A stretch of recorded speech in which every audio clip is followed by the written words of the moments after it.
brothers and sisters from out of county. So they were very good, getting the 90% done last night. They finished up the last part of that this morning, and then the priority for them is now that we have a primary of the city done, we're going back through a secondary, more detailed look at what we got. So far, we don't have any major structural reports of any kind of damage.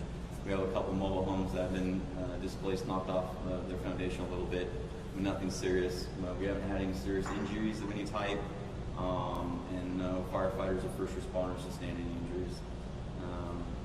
So for today, priorities are to grid the city, assess it for risks, and then we currently have 2 strike teams of engines running 2 different branches, running our normal calls that we have throughout the county every day. So our guys, our brothers and sisters from the county have stepped up. They're running our battalion out here in the desert, and we are taking in our normal amount of calls for hazardous conditions. We are having gas leaks, gas smells of natural gas, and then electrical deals as well. So that's how we're addressing those issues at the current moment. That's our status as far as the fire side is concerned. Thank you. Next speaker will be the Public Information Office Chief from Caltrans District 9, Christine Nabler. Good morning, everybody.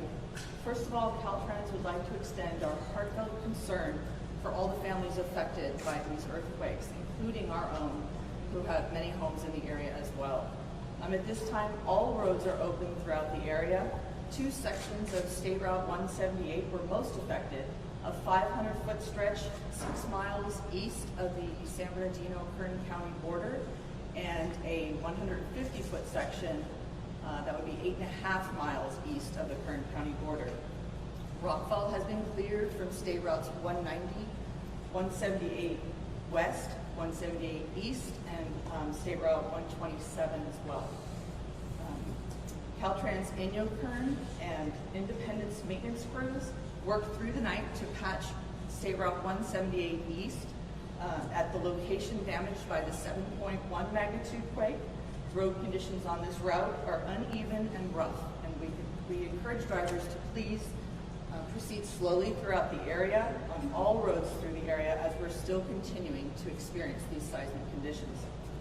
A $3 million emergency contract has been approved for a permanent fix to these 2 sections of State Route 178, and Caltrans is currently mobilizing contractors for the excavation and repair of this highway. Our Caltrans traffic management team will be arriving and slowing traffic on State Route 178. All drivers, please proceed slowly whenever you see cone zones in the area. We can't stress this enough. There's a lot of uneven pavement, and it's a danger to drivers and also to the crew members working on the sides of the road. We also encourage all travelers to please carry emergency kits in your vehicles when you're traveling. It's just imperative that you are prepared no matter where you are. This 4th of July weekend, I'm sure we didn't expect this, and so make sure that you equip not only your homes but your vehicles as well. Our next speaker is American Red Cross Public Information Officer, Mimi Teller. Good morning, everyone, and thank you to the community for allowing us to come in and support you. So on Thursday, following the initial 6.4 earthquake, we opened a shelter here at the Karamagi Center right next to City Hall, and we will remain open as long as needed. As of this morning, we had 163 people staying with us, and we have room for capacity up to 500. We have air conditioning, we have sleeping cots, 3 warm meals a day, and hot showers, and we welcome anyone from the community who wants to find both a sense of community and some safety here. So we welcome all. And I also would like to resonate that please make sure you are prepared. As you know, these happen at any time when we least expect it. Have water and enough food, and have a family plan so that you're prepared for the next time. Thank you.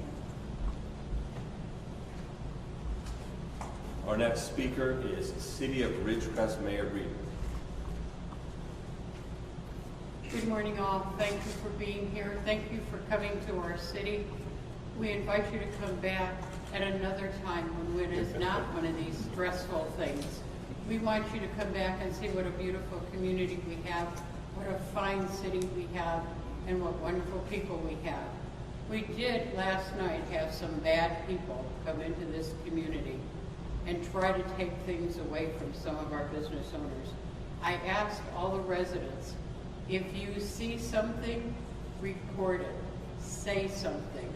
If something doesn't look right, question it. Talk to your friends and your neighbors, and please, please, please keep abreast of what's going on. Watch our website, keep in track of the police department and the city, and you will come through this okay, because we are a community. Thank you. Our next speaker is Kern County 1st District Supervisor Mick Leeson. Thanks, welcome all, glad to have you here. We don't know what's in store for us the next couple of days, but I do know that we have a great team assembled, and I'm very thankful that the conditions that the chief talked about in terms of the minimum damage, understanding what we've been through, is remarkable, and I attribute it also to the great team that the mayor has assembled and the chief has assembled, and everything's worked out, coming together really well, so I'm very thankful for that. The dam in Lake Isabella Dam is passing all inspections, so we're happy with that. We're in contact daily with the White House. We've been in contact with the governor's office. He's been very concerned about what's going on down here. We've talked with the offices of Senator Harris, Senator Feinstein. We toured the base with Congressman McCarthy, Senator Grove, and Assemblyman Fong. So all the channels are open. They're all working. The county is stood up as EOC. It's operational. I'm in daily contact with them. They're watching very closely what's happening up here. The Board of Supervisors is getting together on an unscheduled meeting to declare this and support the city of Ridgecrest and the community in declaring a state of emergency. So that'll be helpful. Back me up, Mayor. So looking forward to doing that. Everything's in place. Everything's we have a team ready. So we're prepared for the next couple of days, and we're looking forward to it. Thank you for being here. Okay, so that is the last of the official speakers. So if there's anyone that has some questions, I will go ahead and take some questions for the various speakers now. Can you elaborate on the thefts that happened overnight? So the question is if there's any more details on any of the thefts that occurred overnight. Would the police chief like to comment on that? Yeah, regarding the thefts that occurred last night, we had one of our businesses that was broken into, and they stole a very expensive piece of equipment. And we also had a residence that was broken into, and we're still waiting to see and get a list of what was taken from that residence. Thank you. Chief, what's your name? How do you spell it, please? Oh, sorry. First name is Jed, J-E-D. Last name M-C-L-A-U-G-H-L-I-N. And what was the business where the equipment was stolen? It was Sage Mart, located at Downs and Drummond. What do they sell?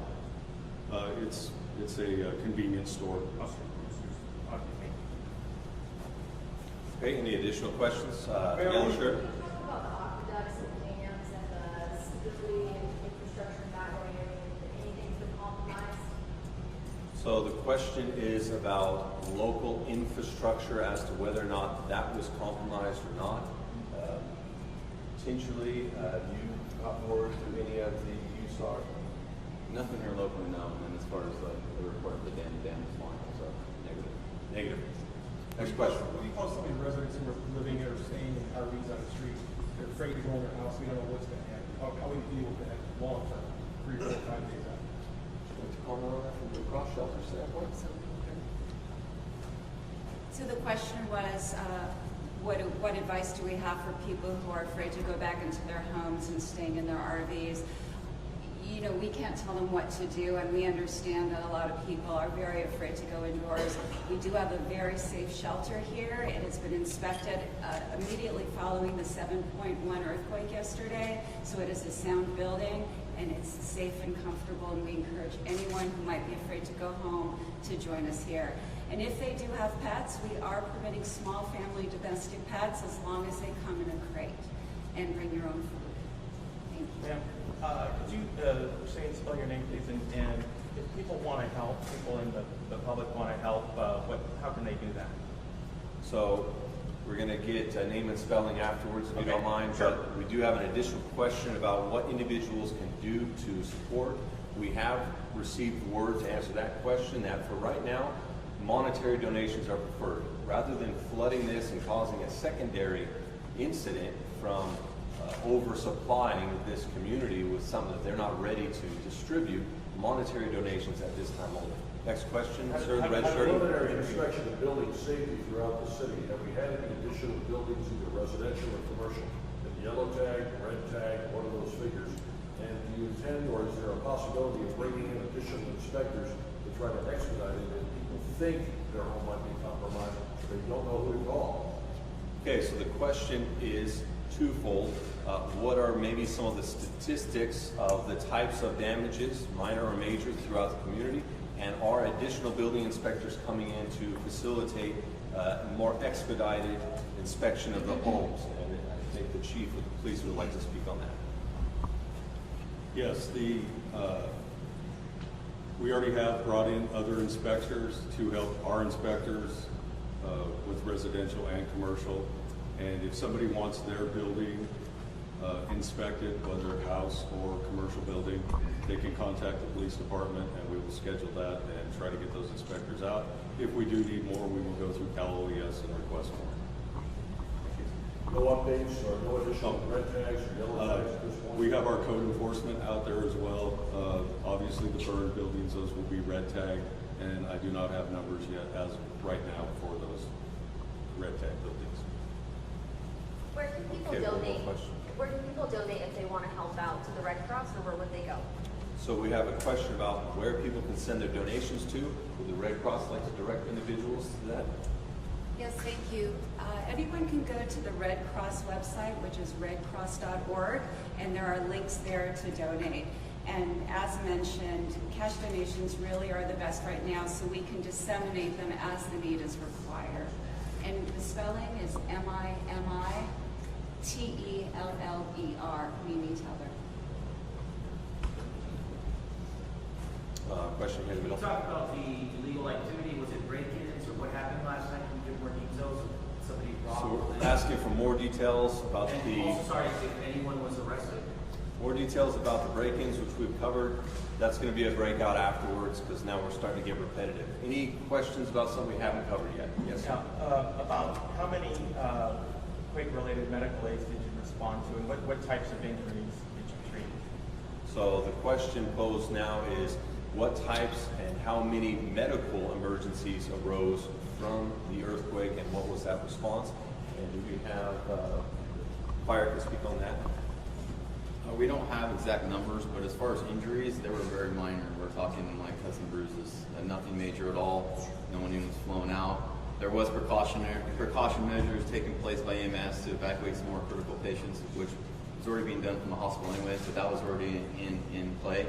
So that wasn't a result of any severe injuries. Injuries were minor. Call volume was obviously up due to the fact of the earthquake, but I don't have exact numbers for you, but minor injuries. Okay, well that will conclude the question and answer portion of the press conference. All of the individuals that spoke here are going to be available for a one-on-one breakout now at your convenience. Thank you.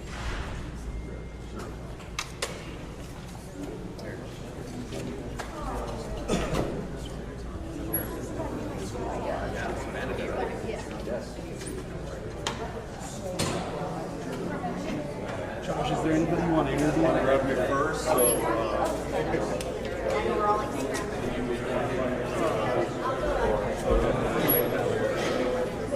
We're going to grab the chief. Okay. Well, that's why you're here. We got a lot of cable. Sorry. You have a mic? I got the mic right here. I'm gonna put this on. I'm taking your suggestion.